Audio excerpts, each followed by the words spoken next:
Are you looking for the perfect Christmas or Thanksgiving treat? Well, look no further than these sweet potato scones, which are vegan and gluten-free and so easy to make. Stay tuned for the recipe, guys.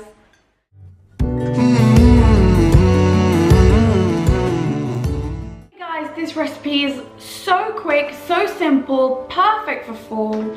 And there's only a few ingredients we need. It is gluten-free, it is vegan, so it's not too much of a naughty treat, that's for sure. Now we will need to grind up some cashews into a powder, not before it gets into that oily stage where it turns into a butter, but just into a powder. Now my food processor is no longer working. I did have some very good use out of it, so comment down below if you know any really good food processors that I should pick up next. So what I did do is kind of do it the old-fashioned way, where I went ahead and used my pestle and mortar. I think you can see it in the back over there, and I just mashed on through. So mine is somewhat of a more coarse powder, shall I say.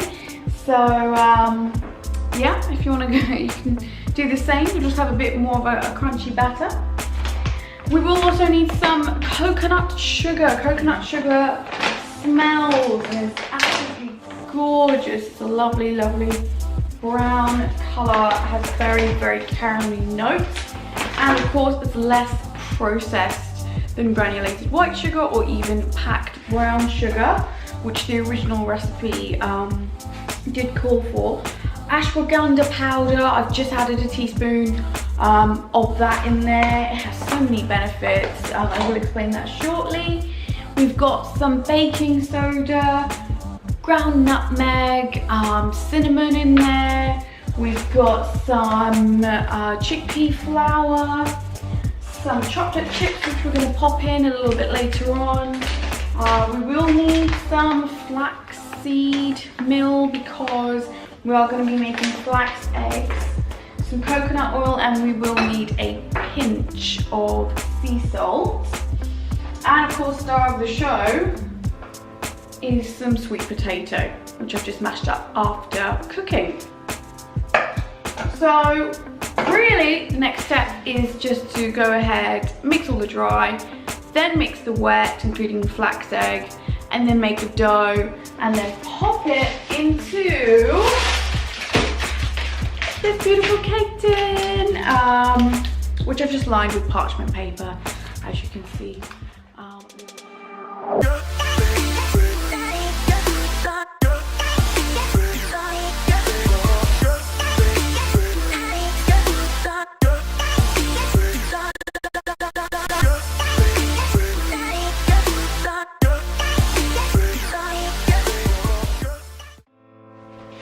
Okay guys, so this is what it looks like after the wet and dry have been mixed together. And after I've added in the chocolate chips, it is it's a very sticky dough. We're gonna pop it in at 170 degrees Celsius, probably around 350 or so Fahrenheit. And we will let that bake for half an hour.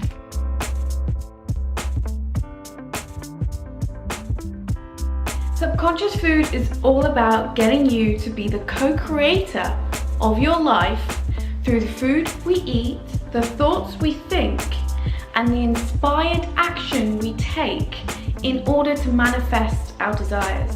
Stay tuned. It's that time in the video, guys, where we have a taste of these beauties. They are quite golden on the top over there. I do appreciate that. I actually ended up putting it in the oven for a little bit longer than the half an hour I stated earlier. I actually put it in there for probably about 50 minutes. I thought that the mixture still needed a bit more cooking for a better texture.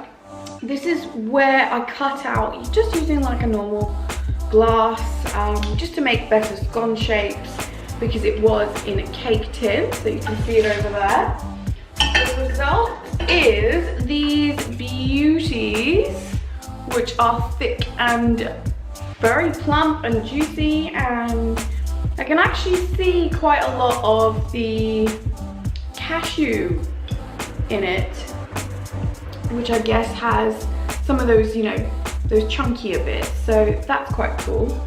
I guess the next thing to do is to take a taste. So, break some off. We're just gonna have a taste of this.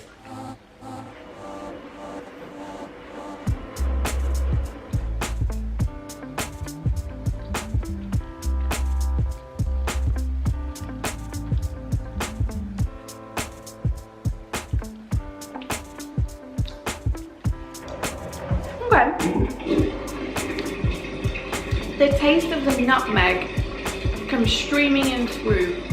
That's the first taste I taste. Touch of cinnamon. Bit of that sea salt actually comes through as well. It's very moist, very soft. It's probably in between a scone and cake. Somewhere in between that, but I quite like that because it's not dry at all. Very tasty. A bit of that hint of that dark chocolate. I actually used a 70% dark chocolate. Sorry about the washing machine in the background, guys. So it is quite a deep, rich dark chocolate, which gives it quite an earthy taste as well, which I quite like personally. What else do we have? We have a bit of that crunch from those cashews, which is delicious. We also have just a real Christmassy taste. Just very, very Christmassy, very festive, perfect for this time of the year. And yeah, I recommend it, but it's not very sweet. I wouldn't, like, even though I did end up putting a little extra sugar in there, I still feel like it's not that sweet. So I guess if you're looking for a much sweeter scone or scone, or I think I call it both scone and scone, but yeah, if you're looking for something that's a bit sweeter, then I do recommend probably adding more sugar, or you know, maybe you can have it with some almond butter on the top and something else, maybe sweet or nutty or something like that, if you don't want to add more sugar, because it probably does have enough sugar because you want to keep it healthy as a nice treat. So yeah, I mean, guys, get stuck into these. They are glorious.